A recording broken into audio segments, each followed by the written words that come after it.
Good morning, folks. We've got grand solar minimum news and a possible secret deployment during the SpaceX Falcon 9 Heavy launch. Right now, we're eyeing that incoming sunspot group, so let's get started over at spaceweathernews.com. We're finding the last 24 hours on our star were fairly calm, given that there are sunspots on the disk. The solar flares, though, have not continued their rise after the initial bump, still not cracking C-class range. The umbral cores are numerous but spread. The magnetism of most interest has the potential to develop in the center of the grouping, where solar flares would have to come from in this one, but thus far, it's just the front and back that have all the power. The coronal holes are beginning to depart the Earth-facing disk. We have been inside slightly elevated intensity solar wind for a couple days, and we remain inside that stream today.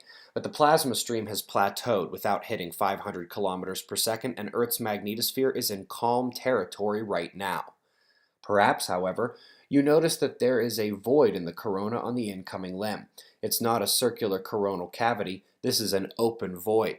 And as we cut all extra brightness from 211 angstrom view, we see that indeed there are no filaments, and this is likely an incoming coronal hole.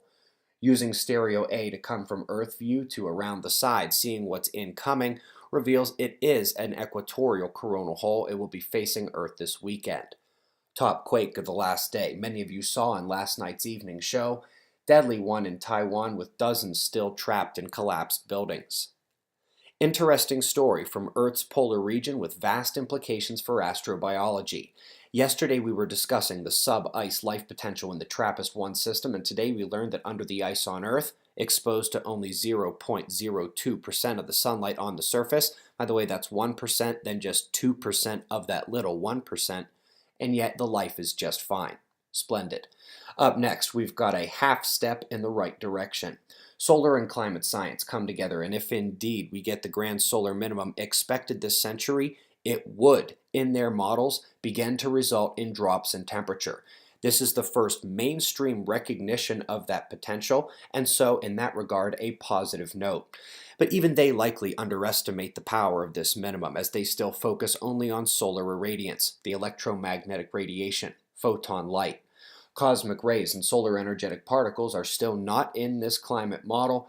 They can vary hundreds of times more than irradiance, and if we are looking at electromagnetic photons, why not look at electromagnetic plasma as well? Paints an amplified picture. So SpaceX had a great day, didn't they? Successful launch, deploy, landing, and an amazing/hilarious visualization of Starman in the Tesla car, standing in for a block of metal that would have been a test payload to simulate a satellite carry, but also with cameras to let everyone watch the much more interesting view. This footage is linked for you. It's from SpaceX's YouTube channel, their official video. It also included two shots of two engines from the side, one with considerable apparatus right of it, pipes and tubes and metal glimmering. The other engine had significantly less interest right of it, a black block. The official SpaceX video shows this angle each time this engine is shown. Each time the right side is as boring as it gets.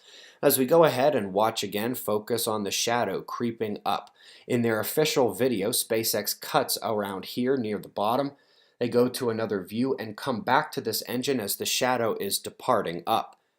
Notice the continued boring black on the right side. However, I was already irked because I clearly remembered recording a much brighter right side on this engine, and I also thought they didn't cut out this middle part where the shadow comes up even higher.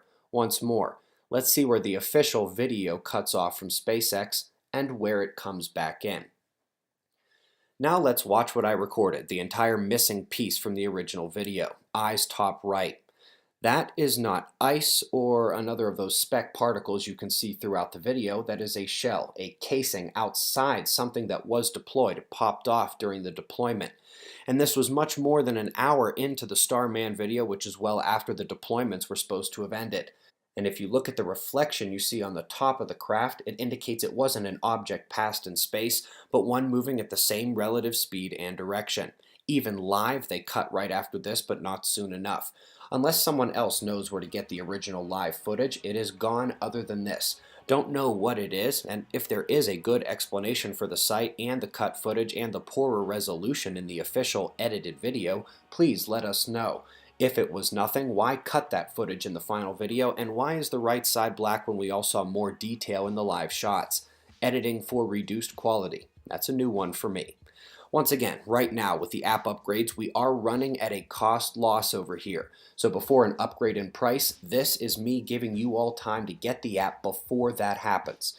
We greatly appreciate your support. It's what allows these news to come out each morning and in the afternoons these days as well. We've got your win maps and shots of our start to close, and we'll do this all again tomorrow, right here. But right now, it's 4:40 a.m. in the new Valley of the Sun. Eyes open, no fear. Be safe, everyone.